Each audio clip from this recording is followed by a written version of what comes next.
Olá, alunos! Nós já estamos na terceira semana da disciplina Processamento de Pedidos e Serviços ao Cliente.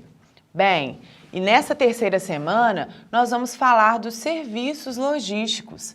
Se você está na terceira semana e ainda não assistiu às aulas da semana 1 e semana 2, corra logo lá e assista, não deixe para a última hora. E não se esqueça também do Fórum Tira Dúvidas. Ele está disponível para vocês para sanar todas as dificuldades, as dúvidas, as curiosidades que surgem no decorrer das aulas, no decorrer das disciplinas. Então, contem comigo e com os tutores para sanar as suas dúvidas, ok?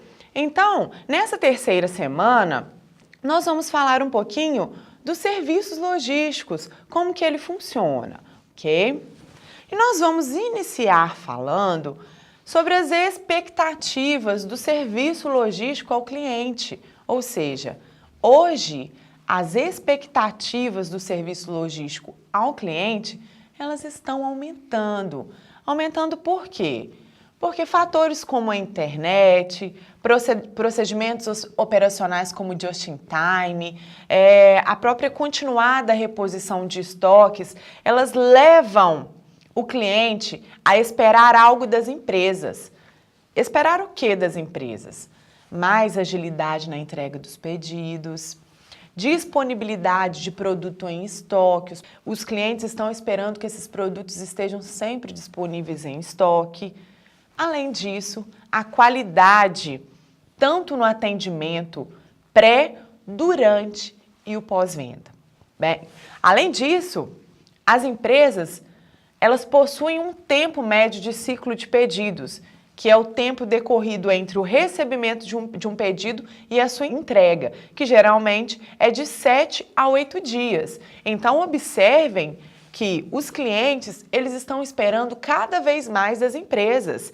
E aí, com isso, nós ressaltamos que as expectativas dos clientes estão aumentando. As expectativas dos clientes quanto aos serviços logísticos estão cada vez maiores. Lembrando que nós falamos na aula passada, os serviços logísticos precisam oferecer qualidade e eles precisam conseguir a satisfação dos clientes a partir do momento que ele oferece qualidade, ok?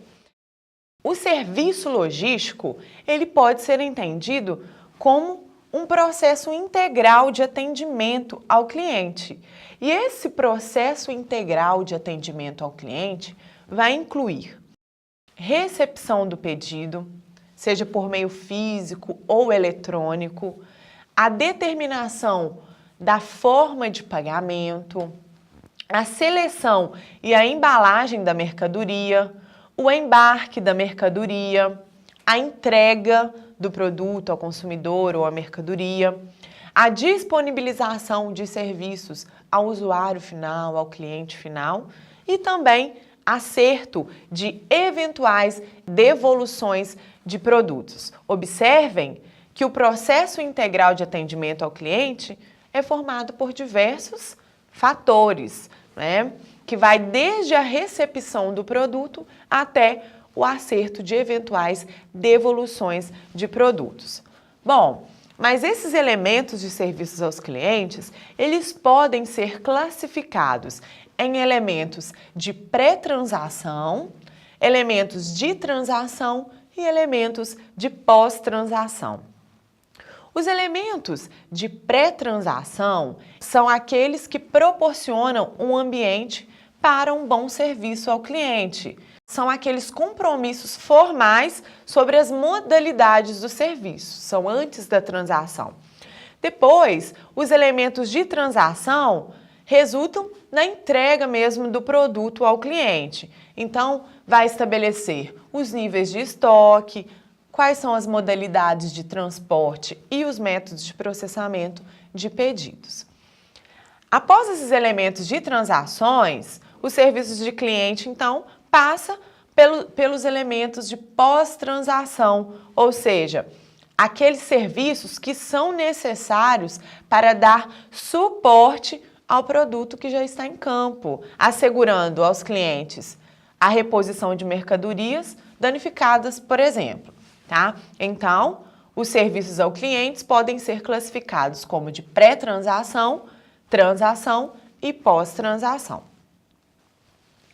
E aí, vamos observar no quadro que os elementos de pré-transação, conforme já mencionados, né, são aquelas políticas mesmo, por escrito, aquela política nas mãos do cliente mesmo que ele tem antes, né, que ele tem conhecimento antes da transação, a própria estrutura organizacional, tá?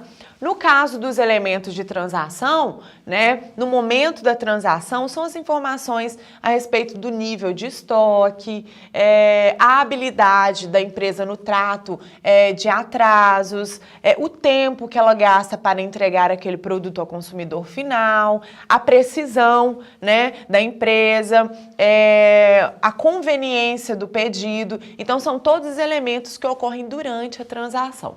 No caso dos elementos de pós-transação, nós vamos citar o caso de garantias, né, reparos, as peças de reposição, o rastreamento do pedido, queixas e reclamações dos clientes, né, a reposição temporária do produto durante os reparos.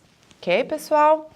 E aí, esse pedido, né, esse serviço ao cliente, esse processamento, ele é passado por um ciclo, tá? Então, primeiramente, o cliente, ele acessa o site, ele compra, né? Depois, ele confirma, né? Existe a confirmação, na verdade, existe a confirmação do pedido recebido. Depois, passa por uma solicitação via eletrônica para o coletor e depois acontece a entrega, que é a separação das compras do cliente. Tranquilo? Então, existe um ciclo. Esse pedido, basicamente, aqui é um exemplo, tá, gente? Ele passa por esse ciclo. Bom, com isso, nós precisamos atentar que perante algumas interferências ou prioridades da empresa, este ciclo que nós acabamos de exemplificar para vocês, ele pode ser ajustado, tá? Então, é preciso que a empresa ela fique atenta para a prática correta de dois fatores: prioridade no processamento de pedidos e ela precisa ter padrão nas condições dos pedidos. Então, uma empresa que tem prioridade no processamento dos pedidos e ela padroniza as condições dos seus pedidos, ela então consegue, né, evitar algumas interferências, ela consegue evitar alguns descontentamentos nesse processamento de pedidos. Tranquilo, pessoal? Então nós vamos parar por aqui e a gente se encontra na próxima aula.